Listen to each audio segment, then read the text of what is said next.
You know that music? That's the sound of shopping for car insurance the old way. Life's too short for that. Jerry makes car insurance easier. Open the app, answer a few questions, and Jerry pulls up to 20 quotes from top insurers. Then choose and switch right in the app. No re-entering your information. No saxophone solos. And Jerry keeps checking rates for you. So you're not back on hold 6 months from now. Visit jerry.ai/libsyn today. How would you like a 15% discount to my daily email, the stack of stuff, the show notes, discounts to the conference, all of that? All you need to do is text the word show to 33777. You'll get the annual subscription with a 15% discount to my daily email. You'll get the stack of stuff, the links to the show notes, discounts to the conference, and so much more. All you have to do is text the word show, SHOW, to 33777. Text show to 33777.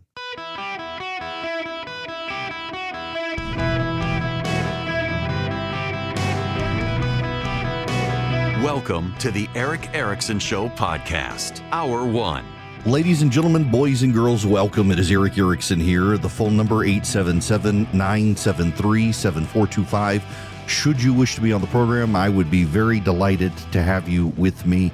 If you text Erick, E-R-I-C-K, to 33777, you can get the live stream, the show notes, the podcast, everything you need.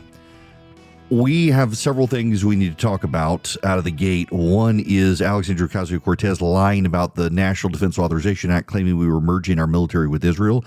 Two, Sophie Cunningham, the WNBA has come under serious attack from sports reporters, including The Athletic with the New York Times, for defending girls being in girls' sports. And we got more on the war and stuff with Congress, but I need to apologize in advance. I'm going to try to make it through this, and I need to actually start very personally. And I need to ask you to pray for me for the next 24 hours, because I'm about to do 6 hours of radio today, 3 hours of radio tomorrow. I won't be here, and I need to explain it out of the gate, and it is emotionally grueling. I tried literally looking in the mirror to do this opening monologue earlier and couldn't do it without crying, and I'm gonna try, and I apologize for ruining your day, but I need you to listen to me. Every year, my flagship station raises money to fight childhood cancer, and part of what we do is I interview kids with cancer. I interview the parents who have lost kids with cancer, and I interview the survivors. And in the next 48 hours, I'm going to interview kids who will not be around next year. And I don't think, I'm really confident I would not have the reaction to it that I have if my wife didn't have cancer. We got a lot of new people listening, San Diego, Los Angeles, and beyond. My wife has stage 4 lung cancer. There is no cure. It is genetic. She takes a chemo pill every day that keeps the tumors from growing. It is stage 4. She was given 2 years to live 9 years ago. It is not easy. We live with the sword of Damocles hanging over us. We go for scans every 3 months and have for 9 years now. This is going to be grueling. A couple of years ago, I interviewed a family, had a 6-year-old who had my wife's cancer, was on the same medicine. He died a few months later. It is very hard for me to do these 2 days. What makes it more difficult this year, and this is not a partisan point, I'm glad Donald Trump is president and not Joe Biden or Kamala Harris, but the economy's not doing well, and I don't care how much the administration insists the economy is doing well. The reality is it's not, and I know it's not, because typically extremely generous people are not as generous this year. It's been harder to get the sponsorships and to get the size of sponsorships and to get matching gifts for matching hours on radio. When we do this Care-a-thon, it's been harder to get people to step up. And I am going to beg you, from the bottom of my heart, beg you, one, please be in prayer for me, because you do not understand how grueling this is for me. And two, if you can donate, text the word donate to 33777 right now. Now, some of the program directors around the country for this station or for this show are listening right now saying, Erickson, why are you doing this? We have our own local fundraisers. And I don't want to detract from your local fundraisers. But this fundraiser that I'm doing raises money for the second largest cancer research facility for kids' cancer in America and the largest facility for sickle cell in the world. It's called Children's Healthcare of Atlanta. I don't care where you are. We got a lot of listeners now in San Diego and Los Angeles. The cancer research that you fund by texting donate to 33777 benefits kids in your community. In fact, a lot of kids from around the country come here for treatment at this facility and to help with the research. It is a worthy cause. It is a worthy cause. I don't care who you are, where you are, and I am very passionate about it. Maybe too passionate about it.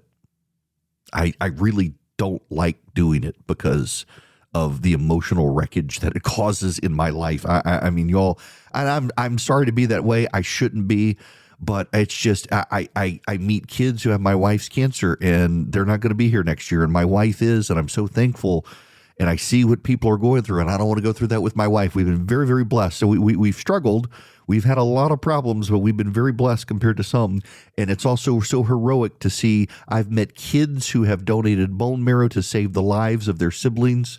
I have met parents who have donated bone marrow to save the lives of their kids. I have met kids who grew up to become doctors and participate in the research. I have met kids who want to be doctors. I have met kids who, when you ask them about their treatment, they love coming to this facility because of all the care that they get. Kids who are sad. I have literally met a kid who was sad of being cured of cancer because it meant he didn't have to come to the hospital anymore, and he loved it so much. And this year we're struggling to raise money because people are on hard times. If you can donate, please do. Text donate to 33777. There's also a phone number you can call, and I am providing two opportunities, one I do every year. I have a massive bourbon collection, and every year I donate a lot of bottles of my bourbon. My buddy Ryan Lane, who's a globally famous award-winning barbecuer, does Boston Butt and a brisket, hence the name Bourbon and Butts. And we meet at my flagship station in Atlanta. I don't know when the date is this year. And we drink my bourbon, we eat his barbecue, we have a good time. I do a Ask Me Anything, all off the record. You can ask me anything. I'll tell you exactly what I think. I'll give you a tour of the radio station. We have the original xylophone that NBC News used to come up with the boom, boom, boom, because we started doing that. My flagship station was back in the 1920s, was an original NBC affiliate and came up with that tone. You can call 888-750-2772 and say you want the Bourbon and Butts. I think it's a $500 donation. I don't know when the date is. And I'm doing something else. So I have a golf club called In Town Golf. It's golf simulators. Great bar, great restaurant, fantastic simulator setup. And I have rented it out for food and drinks and hitting golf balls with me later this year. And you can say you want to hit golf balls with me. Call 888-750-2772 and make the appropriate donation. I don't know what the amount is. But it just, if you don't want to give those, if you just want to give, please, you can call 888-750-2772 or just text the word donate to 33777 and I will send you the portal. And I really just, I covet your prayers. I am trying not to lose it on radio right now with you guys. Thinking about what is coming, thinking about what I have done. So 2 years ago, so Philip normally comes with, this is the other grueling thing, is normally Philip comes with me. And he's like family. And Charlie used to back in the day, and then Charlie got kids. And so Philip came, and now Philip has kids and he doesn't come. And I guess I can ask Fisher to come, and probably I should have. And, but so 2 years ago, maybe 3 years ago, Philip and I had to interview a family. They had lost their kid. And it was the most gut-wrenching, we were all crying. I was crying on the radio. I'm trying not to do it right now. And I love dive bars. The greatest equality in America is found in a dive bar. And I'm not going to tell you which one that I go to because there is one near my station that I love.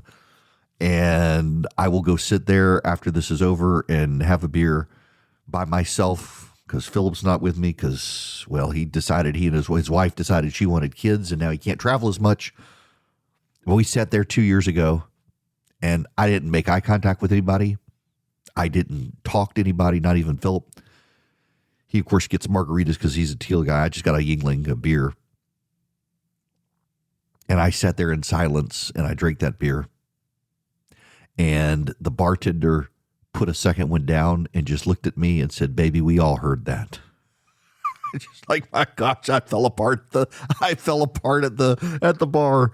Oh, it was so, I mean, it was wonderful and it was awful. People can't be as generous this year because life is hard for people and things are expensive. Groceries expensive, gas is expensive.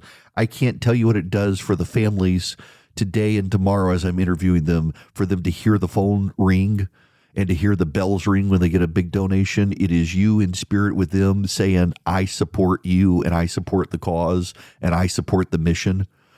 Childhood cancer is 100% donor funded. The government funds adult cancer because adults vote and kids don't, and they think we can take the adult research and apply it to kids, and we're learning more and more you can't. And so childhood cancer research, it's 100% donor-based funded. And Children's Healthcare of Atlanta is the number 2 research facility in North America. It is number 1 globally for sickle cell anemia. And every dollar you give doesn't go to bureaucratic overhead. It goes to research. It goes to the comfort and care for the kids who are in treatment at the hospital. If you will text donate to 33777, I can't thank you enough. I can't thank you enough. It is a reward to be able to fight this fight and realize how generous your audience is and how generous you are, particularly in these hard times right now economically. And I'm serious. $1 helps if you donate. If you text donate to 33777, click that link, can only give $1. They may ask you to pay the credit card fees too, but $1 helps if you give up your Starbucks coffee for lunch today or your lunch and you donate that value. That helps. And right now they do matching hours. So as you're listening to me, I'm not sure who's on right now, but if you're listening, that someone has probably donated money and said, if you give $1, they'll give $1 up to a certain amount. So your $1 becomes $2.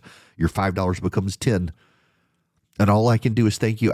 Listen, program directors, I apologize for starting my show in an emotionally gut-wrenching way and driving everyone off with tears today. I will get to the news. I got to go blow my nose and dry my eyes. But thank you. Thank you very much. If you want to call, the number is 888-750-2772. You can ask to participate in the golf outing with me or the Bourbon and Butts. You can come to Atlanta and do it with me. Or if you just want to give, and I pray that you will, text donate to 33777. And if you'll just pray for me, I've got to do this for the next 48 hours. I'm doing 6 hours of radio today. I'm not even going to be here tomorrow. It is so gut-wrenching. I'll do 3 hours tomorrow. I'll be an emotional wreck. So I'm actually going to my golf club tonight. I rented it. They have a private space, and I rented it out just for myself. I'm going to go hit golf balls by myself tonight. And just to get my mind off of it, get my head right. And then we're taking family vacation. Actually, I literally coordinate family vacation for this because this just wrecks me. It's rewarding and it wrecks me. And so thank you for your prayers. Thank you for your donations. Text donate to 33777. We have a lot of news to cover. I'm literally going to go dry my eyes and blow my nose, and I will be right back. I promise. Y'all, I am a persnickety sleeper. If you don't know what persnickety is, you can look it up. All that is to say that, they say change your mattress every decade. I change mine probably every 5 years. Plus, I'm kind of a heavy guy, losing weight, but still. And I decided to go with Brooklyn Bedding. Here's why. One, they have a 120-night comfort trial. You can try the mattress for 120 days. If you don't like it, send it back, swap it out, go with something else. Two, they're one of the few mattress brands endorsed by the American Chiropractic Association for spinal alignment and back health. And I got a sensitive back. And three, they don't just have those overstuffed foam pads. They've got coils, and I am a coil guy. And four, they're made right here in the good old U.S. of A. Go to brooklynbedding.com. Use promo code Erick, E-R-I-C-K at checkout. Get 30% off site-wide. Their summer sale is happening right now. brooklynbedding.com. Promo code Erick, E-R-I-C-K. 30% off site-wide, exclusive with my code, my name, Erick. Go to brooklynbedding.com. The promo code is Erick. Welcome back. It's Erick Erickson here. Again, if you text donate to 33777, you can help fight childhood cancer and sickle cell anemia.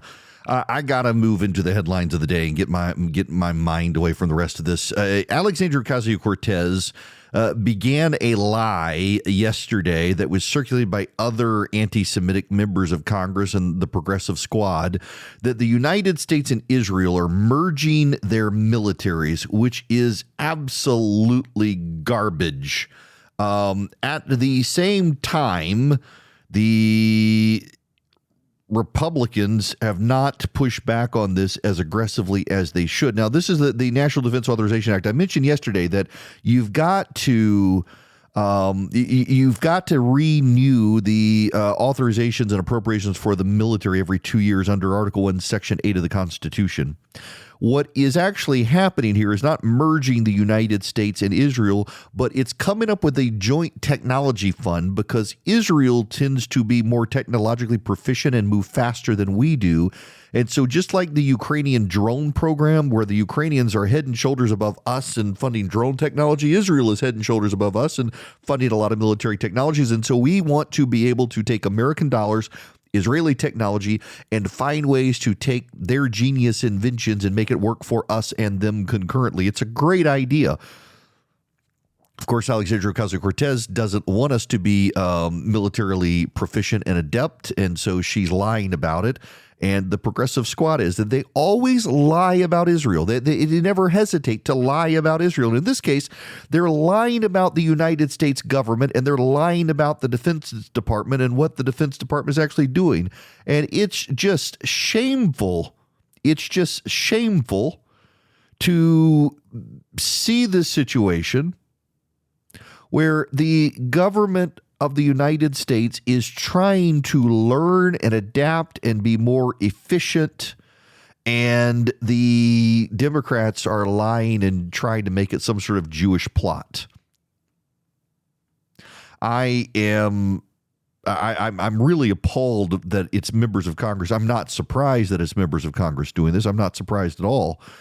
But it really is shameful, however, that these people are out there trying to undermine our ability to develop new technologies with Israel for our military and their military, particularly when, Israel actually does have a great track record of being better at a lot of this stuff than we are. We might as well work with Israel on this stuff. It's just shameful to see. And now the administration did push back pretty hard on Alexandria Ocasio-Cortez, but the speaker and others that I think they just prefer to ignore her to a degree. And I got to say, I don't think you can or you should ignore Alexandria Ocasio-Cortez on this. You should push back, and I'm willing to push back, and I want you to know that she is absolutely fundamentally lying about what she said. This is a technology fund, a joint technology fund. It's not the merger of our military and Israel's military, but given how much better Israel is at some of this stuff in the Middle East, wouldn't be a bad thing, but it's not happening. Now, I need to tell you about American Financial right now. American Financing is helping families find a way out of the high interest trap that the credit cards are in. When I was in college, I got into the bad credit card interest trap. It took forever to pay them off. I didn't have at the time equity in my house to be able to do it. I had to work and pay extra. And if you're paying the minimums, you're never going to pay off your credit card, and interest rates can be up to 25%. Reach out to American Financing. They're salary-based mortgage consultants. Their customers are saving an average of $800 a month, wiping out high-interest debt, using the equity in your home to be able to wipe out your credit card debt. And the average customer can save $800, and you could delay 2 mortgage payments. 866-886-9262. That's 866-886-9262. One more time, 866-886-9262 or AmericanFinancing.net/Erick. NMLS number 182334. NMLSConsumerAccess.org. APR for rates in the 5 start at 6.327% for well-qualified borrowers. Call 866-886-9262 for details about credit costs and terms. Visit AmericanFinancing.net/Erick. Average savings based on borrowers who save over $199. Welcome back. It is Erick Erickson here. Don't forget to text donate to 33777 and help fight childhood cancer. We got to talk about the WNBA, which I am loath to do because I'm not a basketball fan to begin with generally in the WNBA, but I've become a fan of Sophie Cunningham, who is, I guess she's on the Fever. She's with Caitlin Clark. Y'all know the meme, the pretty blonde girl pointing, and she's doing all the pointing. I saw her at UFC in Vegas. She was like, I guess you could say right coded by being at the UFC in Vegas, but nonetheless, she came out to the other day and defended girls in girls sports and said she didn't support boys in girls sports. And the press, which is overwhelmingly super progressive, and I'm beginning to believe that the sports press is even further left than the regular press. They're just vilifying her, crucifying her for saying that girls should have a safe place to play. Just listen to some of this from an interview that she had. On that same vein, in that story with ESPN, you talked about wanting to protect young girls who shouldn't have to go against biological men. Just can you expand your viewpoint on that? I mean, I think I said what I said. I think it's kind of common sense. And I think I'll always believe in that. I think it's really important to protect children. And that's little girls who are also involved in that category. And so I stand on what I said, and I always believe that. Yeah. Do you see your advocacy on that, like, taking any form going forward? You know, I don't know. I'm not a very political person, but I do have beliefs. I have morals, and I'll always stand on those and be true to who I am. And I think people are going to take it how they want to take it, but I've never even really said anything about that. And so when it comes just to protecting young girls in sport and women in sport, I feel very strongly about that. I think that's why you have Title IX. That's why you have some of the greats in women's sports. If Title IX and women's sports weren't protected, then you wouldn't hear about any type of women in sport. And so I think in the future, it's just really important to protect.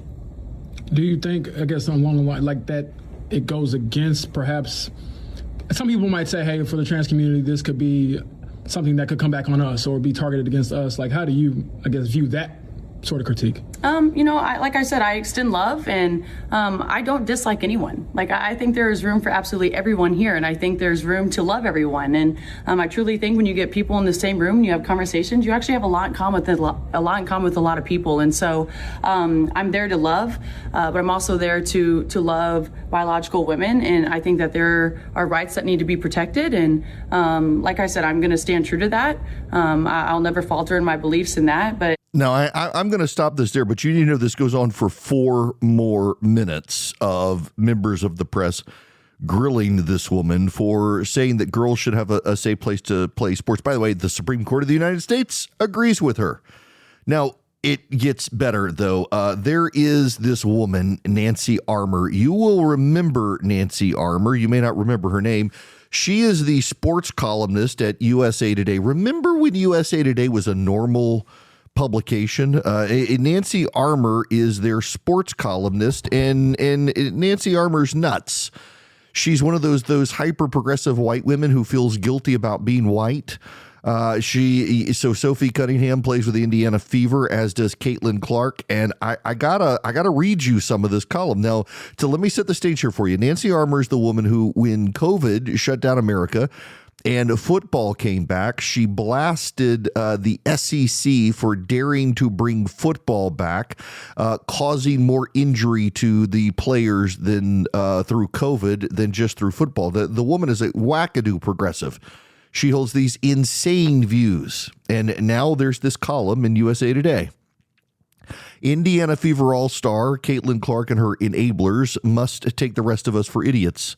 The fouls they claim occurred, the contusion she says she suffered, the technicals that aren't deserved. Clark doesn't suddenly become invisible when she's involved in a physical play, so we can actually see what happened, which is that Clark is flopping in her histrionics while doing so or putting other people in danger. I don't know if you've seen this or not, but women within the NBA WNBA regularly gang up on Caitlin Clark. It's not a good thing. Twice in the last 2 weeks, Clark has raged over non-calls and spun a narrative easily debunked by video. Now, it gets better. It seems there is a white nationalist element to Clark's fandom that is deeply, deeply problematic, made even more so because the WNBA is made up predominantly of black women, many of them queer. when Clark claims fouls that don't exist, when she goes on profanity-laced tirades at referees, those racists see her as a white woman in need of saving and take matters into their own hands. Gray posted just one of the messages she got following the Fever game, in which a man called her a racial slur after fans identified the man who was fired by his employer, Hilton Grand Vacations. Enough is enough, Gray said on July 15th. These messages are not the first of its kind. There was other stuff too. It was just time. I got fed up with it. It shouldn't need be reminding this country has an awful history of black people being harmed, even killed in the name of defending white women. The WNBA's All-Star game this weekend is in Chicago, Emmett Till's hometown, and a local art gallery is currently hosting an exhibit imagining his life if he hadn't been lynched. While it's incumbent on the WNBA to do more to protect its players, it should also be expected on Clark to recognize the wider consequences of her actions. The officiating of the WNBA needs to be better, no question, and no one is expecting Clark to be a punching bag. But the W is a physical league and always has been. I'm no Clark hater, she says. So if you have paid attention to the WNBA, there's a lot of jealousy and resentment towards Caitlin Clark. She was the college basketball all-star who got into the WNBA, and she single-handedly made the league relevant. The only team I can tell you that exists is the Indiana Fever because she plays on it. I didn't even know Sophie Cunningham was a thing until the pointing thing. Nobody keeps up with the WNBA. And if you don't believe me, you can go online and you can find videos of people with cameras interviewing people walking past WNBA stadiums, asking people if they know anything about the WNBA in their hometowns, and they have no idea. They zoom in on the court. You get the best coverage of the court in the WNBA because they can't show the crowds because there's nobody there unless it's a Caitlin Clark game. And the other players deeply resent Caitlin Clark because of her popularity and because she draws a crowd, and none of them do. And so the WNBA has regularly shunned her. They've kept her out of stuff. They haven't given her recognition. They haven't let her play in certain games, all because of the petty, jealous rivalries of the other women in the league who were there before her, who feel like they should get attention. And now you've got this woman, Nancy Armour, who is just, bathed in white guilt, who believes that Caitlin Clark, by virtue of getting beat up on the court on a regular basis, and by the way, she does get beat up on the court on a regular basis, and the refs totally ignore it, that she should stop complaining about it because, well, people might go after the black women on the court who are beating her up. And it's all racism.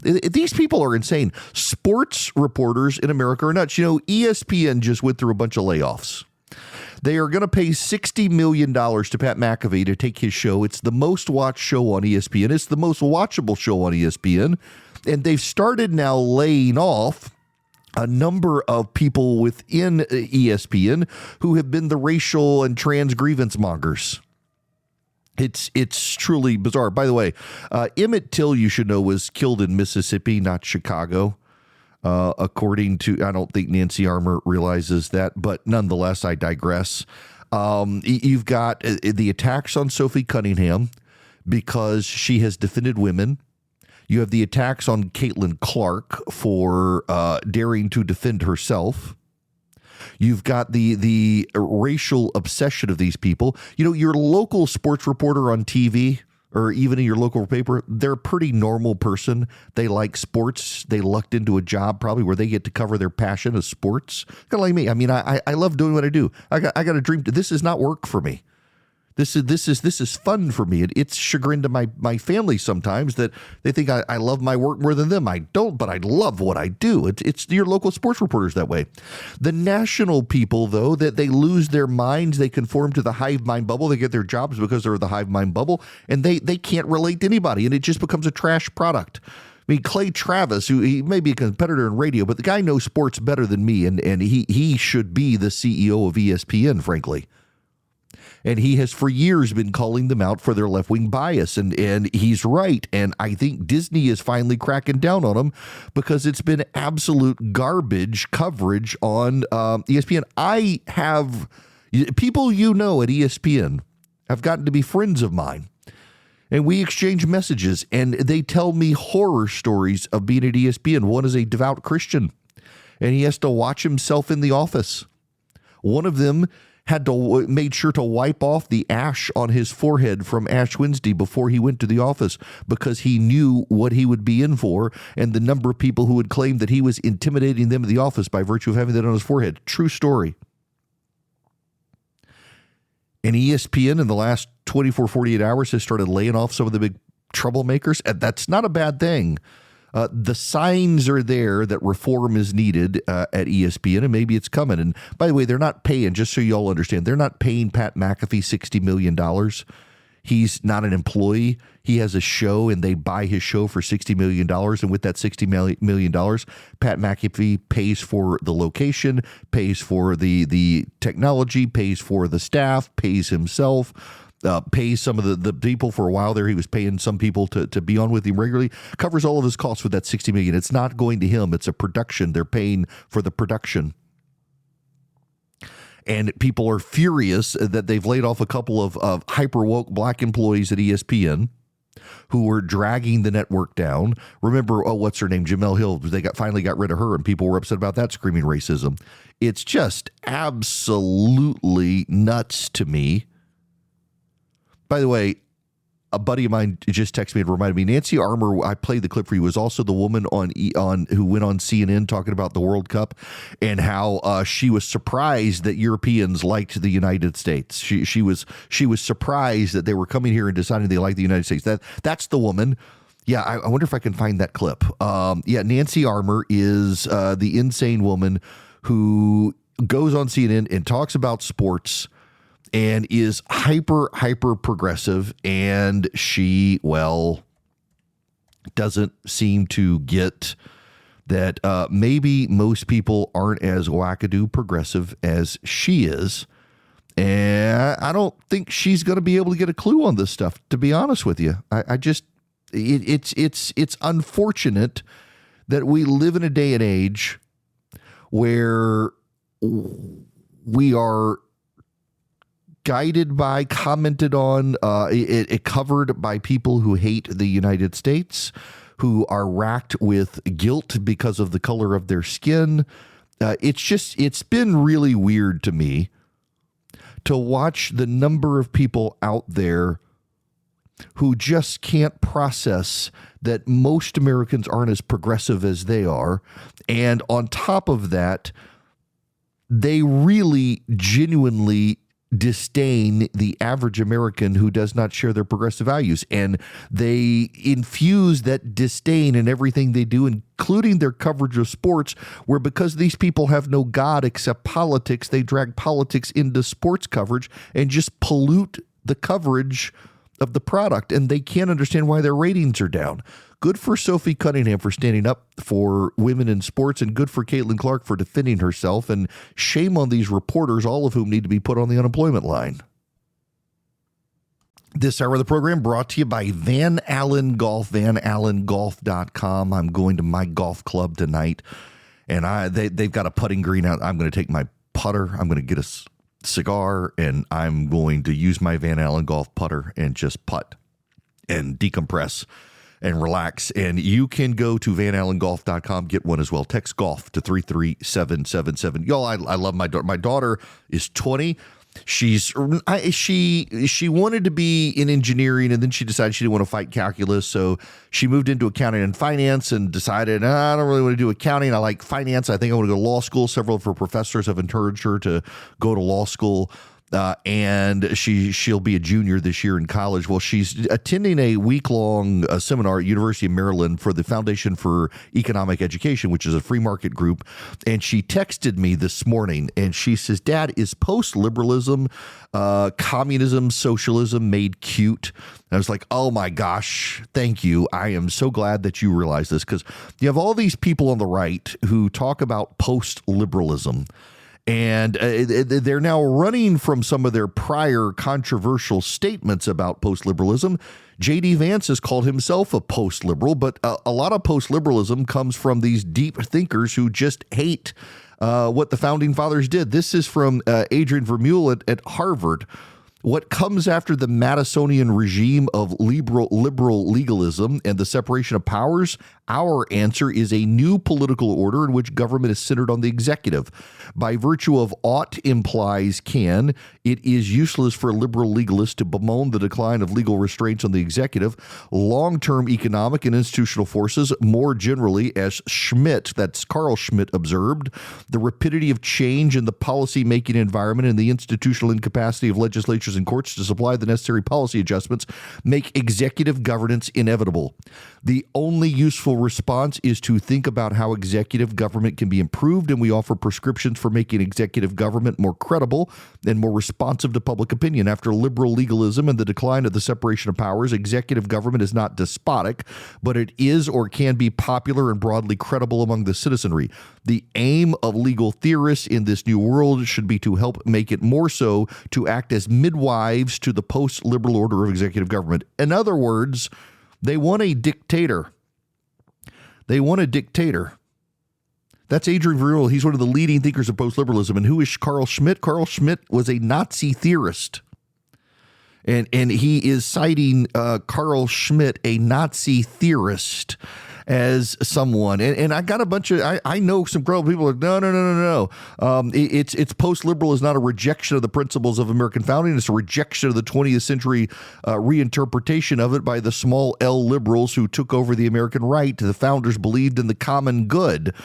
Yet the common good was found by individuals pursuing their own self-interest, understanding that they would arrive through compromise at what was the common good, not a government dictate. What these people in the post-liberal order want is a common dictate through a dictator. The post-liberal right are a bunch of Nazis who don't know they're Nazis, and they're taking their marching orders from people who believe in Carl Schmitt's philosophy, and he was a Nazi theorist who believed the world was divided between allies and enemies, and the whole world is shaped by allies and enemies. I'm glad my kid gets it because it's true. Now, I got to move on to other stuff. And God bless my kid and the education she's getting this week. Let me tell you about Incogni. There are hundreds, if not thousands, of companies online that buy all of your data, including your voter file, your healthcare records, everything they can get their hands on. They package it up nicely, and they sell it to people. You can't get it unless you buy it. And it can be bought perfectly legally, and the scammers buy it, the fraudsters buy it, the hucksters buy it, the telemarketers buy it. But they are legally required to take it down if you ask. They bury the forms, but Incogni knows how to get them. Incogni, I-N-C-O-G-N-I, Incogni. Incogni goes to the data brokers and sends them takedown notices and then follows up with them when they don't take down. They serve as your representative. And some data brokers take your information down and they put it back up. Incogni follows up with them as well and sends them cease and desist and makes them take it down so that you're protected and your telemarketer calls go down, your credit card solicitations in the mail go down, the calls about helping you with the IRS or giving you loans, that all goes down, it all disappears. Incogni takes your privacy back for you online. Go to incogni.com/Erick today. Save up to 60%. Incogni.com/Erick. Incogni. Incogni.com/Erick.